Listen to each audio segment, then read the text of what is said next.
Breaking news. Breaking news ku Munnayuganda. This is for you. Okitegera? Munnayuganda. Bulijjo mbalaba mu comment section mu video ziri nga mugamba twagala kulaba ku lutalo. This is the right time. Jimbadde mulindiridde. Nairobi process abasajja bagijje mu Kabada bagikubye ku mmeeza. Nkiddemu Nairobi process abasajja bagijje mu Kabada bagikubye ku mmeeza. Ekintu kino kivudde kuki era kivudde wa? Kati saagala kulaba muntu yenna alina diversion mutereze obutebe wano wetulaga nakugamba saagala bikompola Munnayuganda kukubanga totegedde.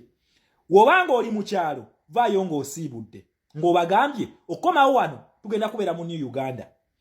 Wobanga oli mu kibuga nga tuwagenze bakubire essimu obagambe webiba binsazeeko munkubire essimu tujja kwogereranga ku ssimu. Munnayuganda twolekedde akaseera akazibu. Muhoozi oyo mumulaba ali ku Twitter tavaako yeefudde Dwankadi General era tweets ze mutambuza naye mumanyi ekiri behind those tweets muzimanyi. TV ne media house ze Uganda nazo zitabuse mumanyi ekiri emabega gaakyo mukimanyi. Munnayuganda summit eno ogiraba yatudde mu Christmas awo nga bamaze okukonfaminga nti Congo egenze mikono gy'omu America n'omungereza eno BRICS summit yatudde ogiraba. Era mweno summit bakugamba nti badde bateeseza ensi 3 esooka bagita Algeria, Nigeria ne Uganda. Okitegera but why Uganda? Nakugamba mu lutalo luno lwa BRICS lwe yeetaaga ensi 2.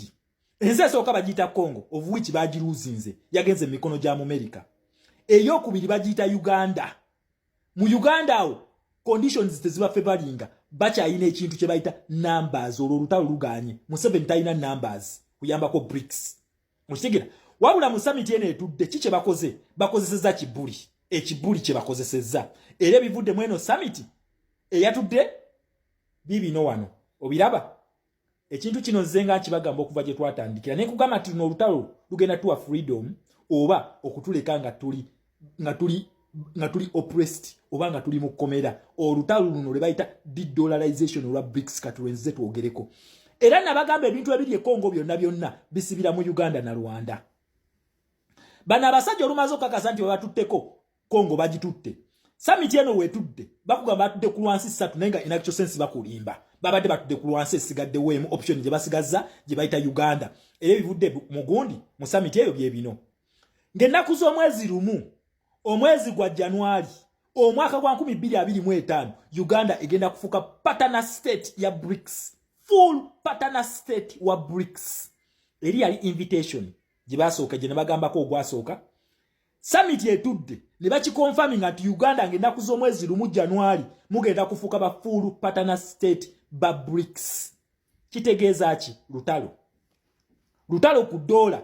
One BRICS erimu Brazil, Russia, India, China ne South Africa.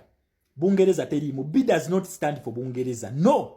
Uganda is a Commonwealth state. Entalo zino zenzi babuulira. Kati luzeemu. De-dollarization lutalo against America's economy. America egenda kikkiriza nedda. Here is the breaking news endala. Eno video nabagambye eno kati yegenda okubeera ey'omwaka. Eno video ya mwaka. Nina breaking news nya. Nero ngenda ba breaking lako 2 n'enkya 2.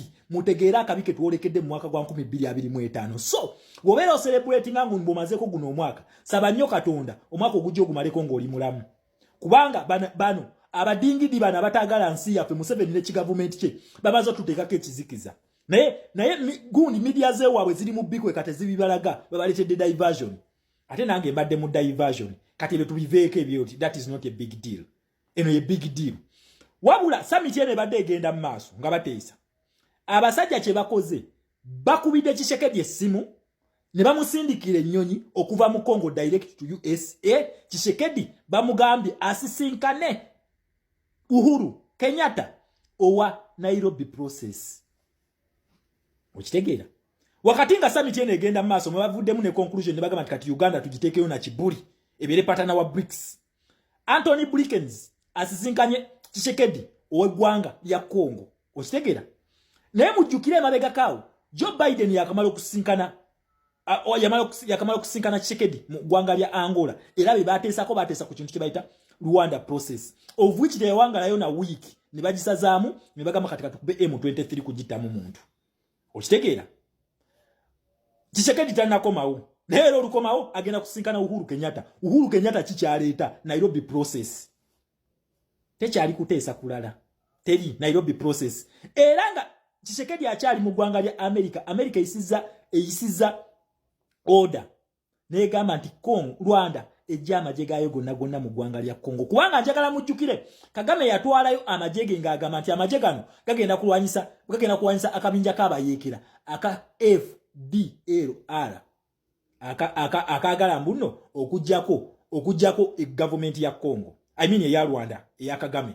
okitegeera bwa amagye ge galiyo kakati America emugambye akwata amagye gonna agaje mu ggwanga lya Congo kubanga bagenda kwokya okitegeera bagenda kwokya ate bagenda kutaliza kati buli jeri akagame lyonna lyali alina mu ggwanga lya Congo alina okulijjayo wabula tuwadde tukyaliawo ne Bungereza neeyisa ultimatum n'emugamba tijjayo amajjeego mu ggwanga lya Congo gajjeeyo muna Uganda mulaba ebintu bino mbyogera ng'agira naye tebisesa it is not funny abasiru abo betulina abajja ku ggwanga lyaffe bwekyo bwe baagala okulireka yabagamba ayita mu ttanuulu era agenda ng'ayita mu ttanuulu muna Uganda twolekedde akaseera akazibu naye nkugambye omwaka gwa 2025 wogumalako siisa akawero mu maaso kubanga kye tugenda kwolekera ekiseera ekikyasinza obuzibu okitegeera ekiseera ekikyasinza obuzibu BRICS kitegeeza lutalo kyekiri e Congo awo okitegeera kyekiri e Congo olutalo luli e Congo lwa BRICS naye bantu bagenda ku activatinga Nairobi process nga Tshisekedi yakava mu America kitegeeza ki endagaano eno egamba tugenda M23 we tugikuba ensi gyeyingiramu ogenda batuwa otabatuwa tukuwa paka mu capital city ne tubajjayo okitegeera ng'essaawa eno bali bukuba M23 eyingira Uganda bakugamba waliwo agreement esaliddwa baddiirwa esaliddwa wakati w'abahutu abanyarwanda n'amagye ga Congo badda waabwe abahutu bagamba ekimala tugenda kulaba downfall y'abadikiteta babiri omulundi gumu eya Kagame neya Museveni kubanga M23 eyingira Uganda abahutu bagamba badda waabwe bakoye okubeera mu bwanganguse badda waabwe what next Bungereza ne America egambye Kagame jaya amajeko tugenda kwokya bakugamba Nairobi process Tshisekedi alina okusinkana Uhuru Kenyatta mujukire nti yafuuka president ekintu kino yakiga n'agamba nti engeri Uhuru Kenyatta yabadde amanyi ebintu bino engeri gye bitambula agimuleseemu agimalirize mweno document eno well documented yiyo document ogiraba jagala ogisome paka wansi gyesemba wano basose kwebaza Tshisekedi kulwa commitment ye ku Rwanda process okitegeera era kakati bamugambye bebaza n'enkwatagana ye ne office ya Uhuru Kenyatta eyasalawo okubeera committed okulaba nti M23 gwa mu Congo naye eya Uhuru Kenyatta si ya mirembe yampaka kuba muntu kati kitegeeza ki nti ensi za East Africa zina okutaninga against Museveni ne Kagame mugenda kulaba Kenya, Tanzania, Burundi, Somalia, South Sudan nga batunuze mundu mu Museveni ne Kagame we tugenda awo era kino kikulekawa tugenda kwogera ku trip ya Kagame gyakoze mu ggwanga erya Burkina Faso okusinkana Traore agenda kunona military assistance Kagame ali mu ggwanga ya Burkina Faso essaawa eno agenze kusinkana nani Traore ekijja mu Uganda